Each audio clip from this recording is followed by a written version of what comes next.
Bien, nous allons continuer par l'apprentissage opérant, donc découvert par Skinner. Là, nous avons un apprentissage qui est très différent, puisque cet apprentissage va être conditionné par les résultats de l'action. C'est-à-dire que la probabilité d'apparition d'un comportement est conditionnée par les résultats de l'action.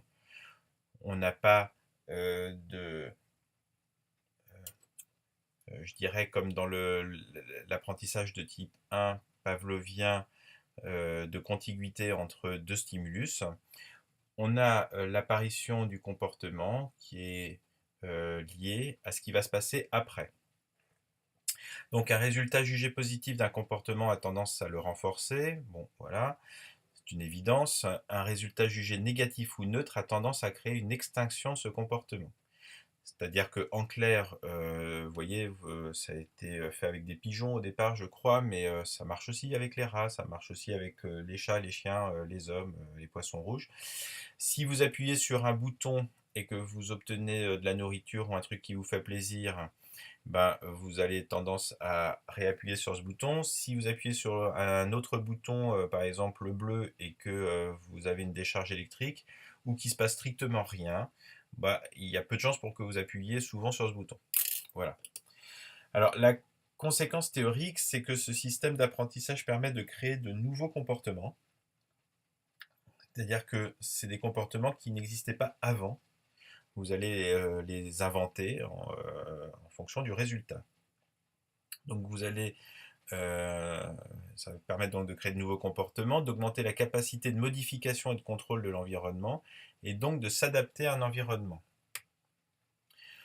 Le premier apprentissage est intéressant pour comprendre son environnement par un réseau sémantique. Là, ce deuxième apprentissage va être intéressant pour créer de nouvelles façons d'interagir avec l'environnement et donc de s'adapter.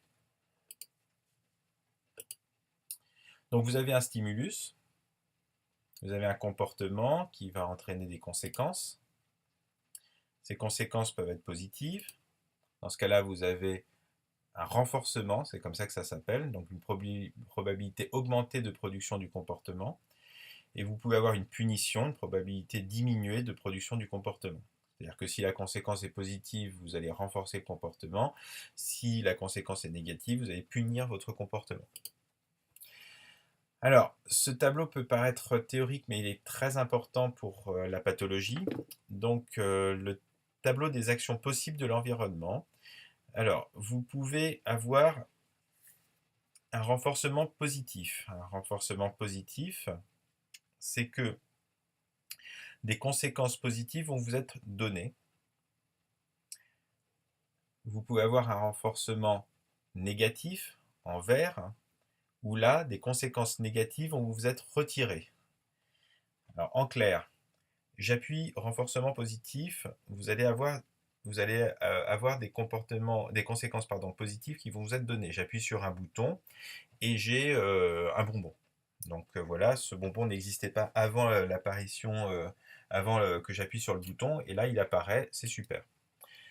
Mais vous pouvez avoir un autre type de renforcement, c'est-à-dire renforcer l'action d'appuyer sur le bouton. C'est je reçois des chocs électriques et que je m'aperçois que si j'appuie sur un bouton, ces chocs électriques s'arrêtent.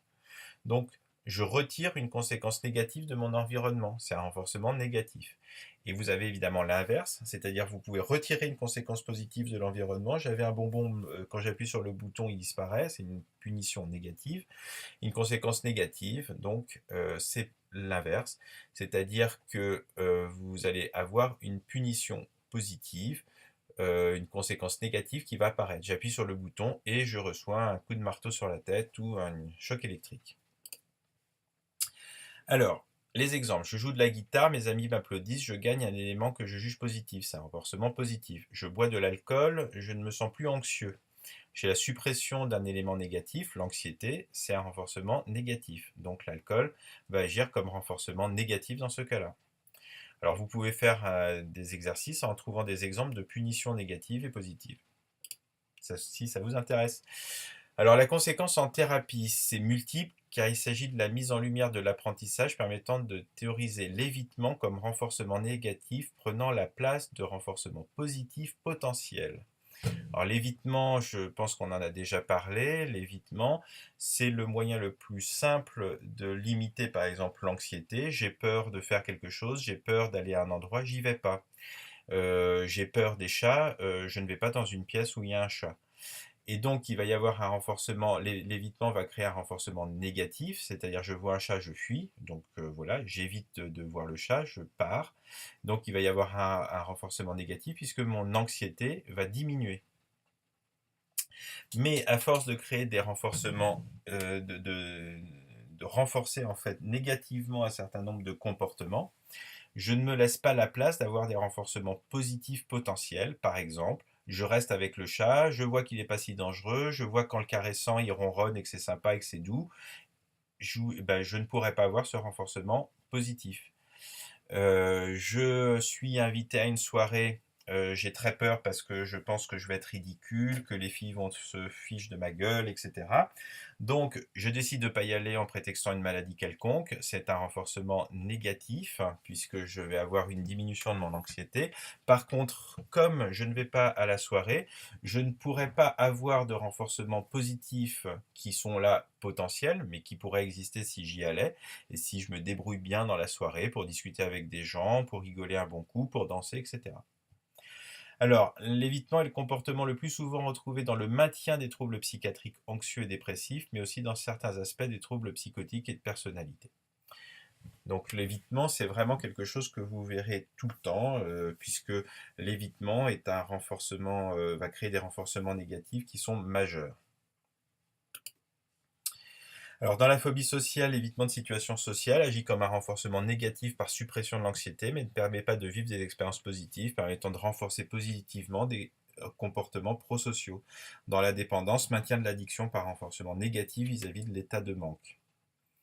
Voilà, je suis héroïnomane, je suis en manque, je me sens pas bien, je reprends de l'héroïne, même si ça me fait pas franchement plaisir comme le premier shoot d'héroïne que j'ai eu, mais en tout cas ça diminue mon état de manque, donc il va y avoir un renforcement négatif et ça va s'auto-entretenir.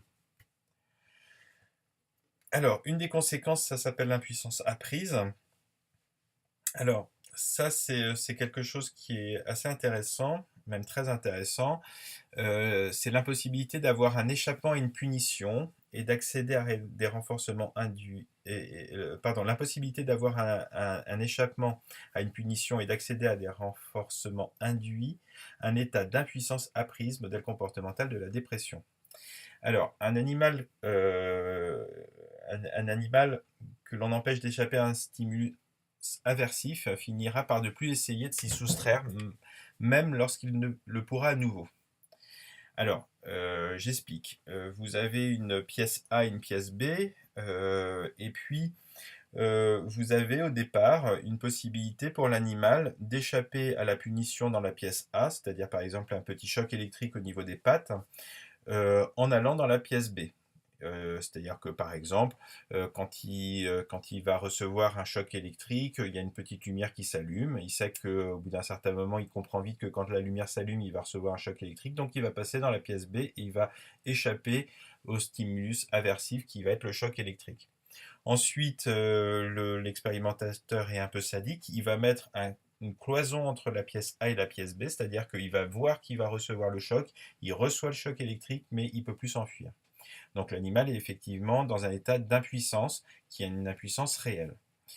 Si on le maintient à un rythme, à ce rythme-là pendant assez longtemps, au bout d'un certain moment, même quand on retire la cloison entre la pièce A et la pièce B, c'est-à-dire qu'il pourrait à nouveau échapper au choc électrique, et ben il va même plus essayer de le faire. Et donc là, l'impuissance, elle n'est pas de fait, c'est pas parce qu'il y a un cloisonnement, c'est une impuissance qu'il a apprise.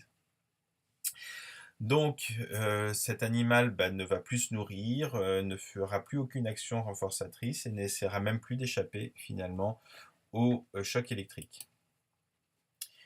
Donc voilà pour l'apprentissage de type skinnérien.